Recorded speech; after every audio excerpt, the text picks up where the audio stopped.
उसको कैसा डिज़ाइन करना चाहिए। सो वो बात सीखेंगे। सो ऊपर से चालू करके उधर तक किधर किधर क्या क्या लगाया, कै को लगाया, इसका रीज़न क्या है वो बताएंगे। इसमें वाटर हार्वेस्टिंग है, सो डिफरेंट डिफरेंट सिस्टम्स है। एक एक సిస్టమ్ के बारे में जानकारी లేగా ప్రతి ఒక్క విషయం కూడా దీనిలో పొలంలో చేసినటువంటివి ఏవైతే ఉన్నాయో వాన నీటి యొక్క సంరక్షణ ఏ విధంగా చేసుకోవాలి, తక్కువ వాటర్ తోటి ఎక్కువ పంటలు ఏ విధంగా పండించుకోవాలి, డ్రిప్ సిస్టమ్ అంటే ఏంటిది, దాన్ని ఎట్లా మెయింటైన్ చేస్తాము, ఏమేం క్రాప్స్ వేసాము, ఆ క్రాప్స్ యొక్క నేమ్స్ ఏంటిది, ఏమేం పళ్ళ మొక్కలు ఉన్నాయి, ఇది మీరు చూసేది ఇంకా 75% భవిష్యత్తులో చేసేది ఉంది, 25% తర్వాత మేము ఏమేమి చేద్దాం అనుకుంటున్నాం, ఎక్కడెక్కడ పెట్టాలనుకుంటున్నాం, అన్ని ఒక్కొక్క రకమైన అంశాన్ని అక్కడి నుంచి చూసుకుంటూ వద్దాం. మీరు కోఆపరేట్ చేస్తే తర్వాత ఇది అయిపోయిన తర్వాత ముఖ్యంగా ఇంకొక లాస్ట్ ఇంకో 2 పనులు ఉంటాయి. ఇక్కడ ఎవరైతే లేడీస్ ఎవరైతే ఉన్నారో, మహిళా మనులు ఎవరైతే ఉన్నారో, మహిళా మనులు అందరు కలిసి ఇక్కడ కొంచెం కల్లాపు జల్లి రంగోలి ముగ్గులు తీసుకొచ్చాం. సరదాగా ఇంత ముగ్గులు వేయాలి. ముగ్గులు వచ్చా? వచ్చిన వాళ్ళు రాని వాళ్ళ దగ్గర నేర్చుకోండి, రాని వాళ్ళు వచ్చిన వాళ్ళ దగ్గర నేర్చుకోండి. ముగ్గులు వేయాలి.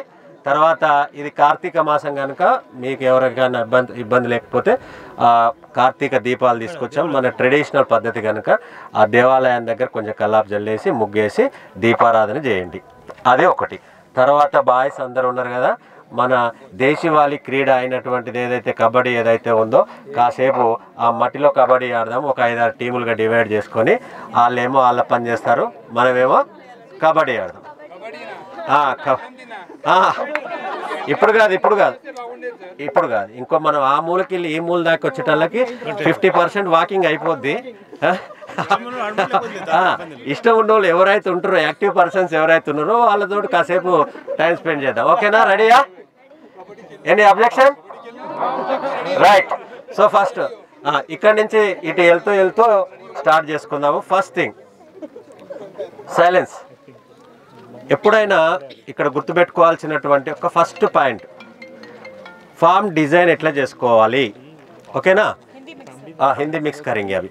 फार्म को कैसे डिज़ाइन करना चाहिए, अपन को कितना पानी है, कैसा ज़मीन है, कैसा पेड़ लगाना, किधर किधर क्या क्या घर बनाना, गौशाला किधर बनाना, वो बात के बारे में अभी बात होता है।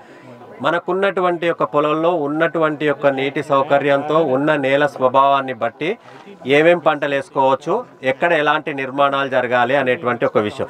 ఈ పొలంలో మేము డిజైన్ చేసుకున్నటువంటి ఒక కాన్సెప్ట్ ఏంటిది, ఎలా డిజైన్ చేసుకున్నాం అనేటువంటి ఒక విషయాన్ని పరిశీలిస్తే ఎప్పుడు కూడా గోశాల కానీ ఇది సింపుల్గా మన కన్వీనియంట్. నేను ఎక్కువ వాస్తు జోలికి వెళ్ళను, ఏమనుకోకపోతే.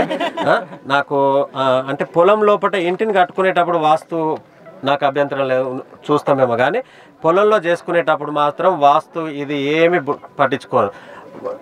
నాకు కన్వీనియంట్గా ఏ విధంగా ఉంటుందో అదే డిజైన్ ప్రకారం వెళ్తాం. అక్కడ ఏమన్నా మూలలో హెచ్చు తగ్గులు ఉంటే అవి చూస్తాం అంతే.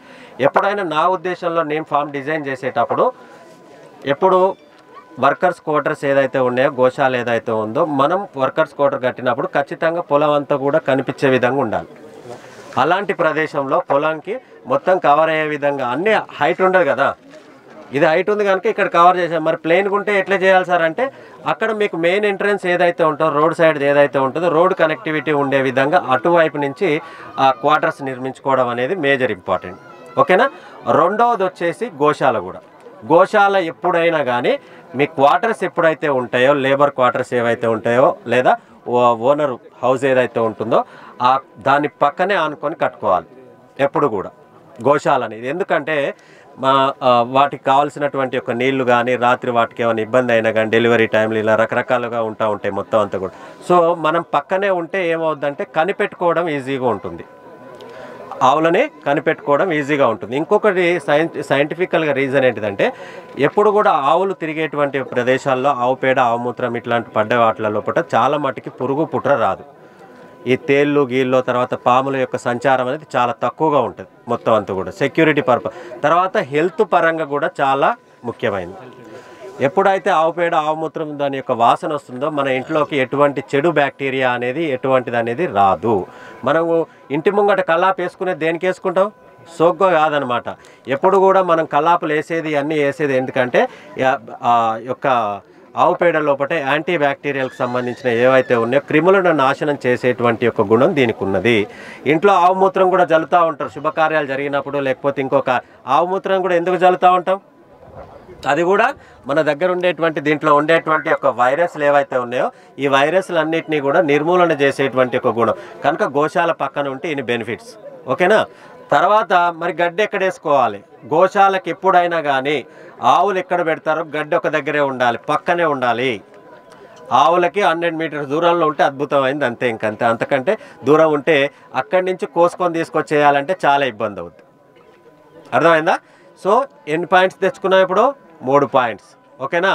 సో ఇప్పుడు అగ్రికల్చర్కి సంబంధించినటువంటి ఒక విషయాలు వచ్చినప్పుడు దీని పక్కనే చాలా అద్భుతమైనటువంటి చెరువు ఒకటి ఉంది. మీకు ఆ చెరువు కూడా చూపిస్తా తర్వాత. దాంట్లో ఒక 40 రకాల పక్షి జాతులు ఉంటాయి. మొత్తం మినీ జూ పార్క్ అనమాట పక్కన ఉంటుంది. సో ఇక్కడ ఈ పొలంకి ఏంటిదంటే పైన ఎప్పుడైతే నీళ్ళు నిలబడతాయో ఆ ఊట పైనుంచి ఊట మొత్తము నీళ్ళన్నీ కూడా భూమి అంతా తడిసిపోయి ఉంటుంది. మొత్తం జాలు పొలాలు అంటారు. అట్లని మీరు ఇలా తవ్వితే చాలు, వర్షాకాలం వచ్చిందంటే ఇదంతా నీళ్ళే ఉంటాయి మొత్తం. అక్కడ ఏ పంట వేయాలి? ఇంకా అలాంటి ప్రాంతం లోపల జాలు పొలాలు అంటారు. పైన వర్షపు నీళ్ళు ఉంటాయి మొత్తం అంతా.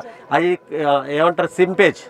ఆ సీపేజ్ ఏదైతే సీపేజ్ వస్తూనే ఉంటుంది, నీళ్ళు వెళ్తూనే ఉంటాయి ఎప్పుడు కూడా. వేరే పండ్ల మొక్కలు ఏది వేసినా కానీ మీకు దాంట్లో డ్యామేజే. ఓకే? సో అప్పుడు ఏం చేస్తాం మనము? ఆ ప్రాంతం అంతా కూడా వరి చేను. యాక్చువల్లీ ఇదంతా పెద్ద లోయలా ఉండేది, మొత్తం కవర్ చేసాం అనమాట మొత్తం అంతా. ఆ వరి చేను వేసుకున్నాం. తర్వాత రెండో అంతో ఇంతో తట్టుకునే క్రాప్ ఏం వేసాం? అది కూడా ఫుల్ వాటర్ ఉంటుంది, కందేశం. అది గ్రాస్ అనేది కూడా చాలా గడ్డి జాతిది. అది ఏ దాన్నైనా కానీ తట్టుకునేటువంటి ఒక గుణం ఉంటుంది కనుక ఏం వేసాము? అక్కడ గ్రాస్ వేసాం. ఆవులకు దగ్గరగా ఉండాలి కదా, సో ఆవులకి చేరువుగా పెట్టాము అనమాట. తర్వాత రెండో ఉద్దేశంలో ఇక్కడ ఏం చేసుకుని ఇక్కడ ఇది ఎందుకు పెట్టామంటే ఫారెస్ట్కి వుడ్కి సంబంధించినటువంటి యొక్క మొక్కలన్నీ శ్రీగంధము, తర్వాత ఇంకోటి ఏంటిది? టేకు. శ్రీగంధము, టేకు, తర్వాత కొన్ని రకాలు వేరే వేరే మొక్కలు. ఫర్దర్గా ఏంటిదంటే ఒక 2-3 ఇయర్స్ తర్వాత ఈ ఆవులు తిరగడానికి దాని లోపల వేరే గడ్డి వేసేసి, ఇది ఆల్రెడీ ఫెన్సింగ్ వేసాం కదా, ఈ ఫెన్సింగ్ ఇట్లా తిప్పుతాం. పొద్దున్న నుంచి సాయంత్రం వరకు ఆవు ఖచ్చితంగా బయట తిరగాలి. మీరు ఏ పశువు అయినా తీసుకోండి, ఖచ్చితంగా ఓపెన్ గ్రేజింగ్. ప్రతి ఒక్కరు చేసే తప్పేందంటే ఆవును తెచ్చేస్తారు, కట్టేస్తారు, వదిలేస్తారు, అంతే. ఇప్పుడు నాకు క్రాప్స్ ఉన్నాయి, మరి నేను ఇప్పుడు ఓపెన్గా తిప్పాలంటే కుదరదు. అందుకేం చేసా? దీనికి దాదాపుగా ఒక 300 యార్డ్స్ దానికి వదిలిపెట్టా. పొద్దున్న నుంచి సాయంత్రం దాకా దాంట్లో తిరుగుతూ ఉంటాయి. ఎప్పుడు కూడా గుర్తుపెట్టుకోండి, ఆవు పాలు శ్రేష్టమైనవి అనడానికి కారణం ఏంటిదంటే దాని మోపురం ఉంది కదా. आपको हिंदी में बोलना चाहे भूल गया, ज़्यादा देर हो गया, ओके अभी बोलता हूँ. सो ठीक है, गाय के बारे में बोल रहा हूँ अभी.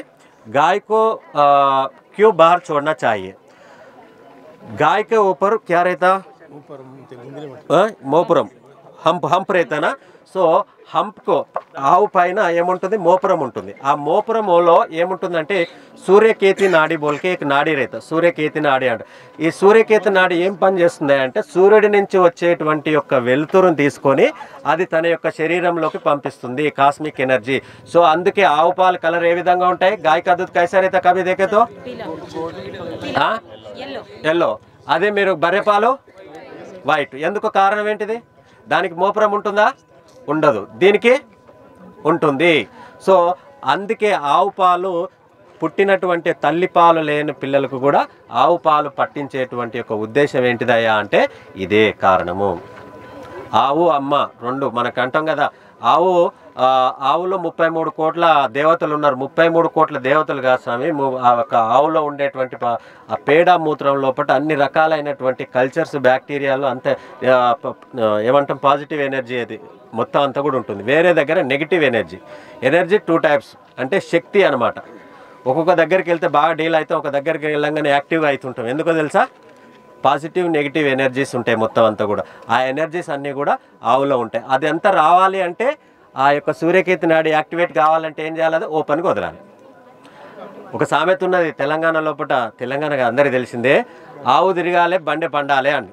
బర్రె అంటే తెలుసు కదా, గేదె బఫెల్లో. అది ఎప్పుడు నీడకుంటేనే బాలు పాయిస్తుంది, అది ఎండకు తిరగకూడదు. అది నల్లగా ఉంటుంది కదా, నల్లగా ఉన్నదానికి ఎండ తగులుతేమో సుర్రుమంటుంది. ఓకే, ఆవుకు అట్లా కాదనమాట. ఆవు ఎంత ఎండ ఉంటే అంత ఎనర్జీ తీసుకుంటుంది. అది కనుక ఆవులకి ఎప్పుడు కూడా గ్రేజింగ్ కోసం వదిలిపెట్టే ప్లేసు ఖచ్చితంగా మీరు తీసుకోవాల్సిందే. ఓకేనా? రైట్, చలో కొంచెం ముందుకెళ్తూ మాట్లాడుకుందాం. ఓకేనా?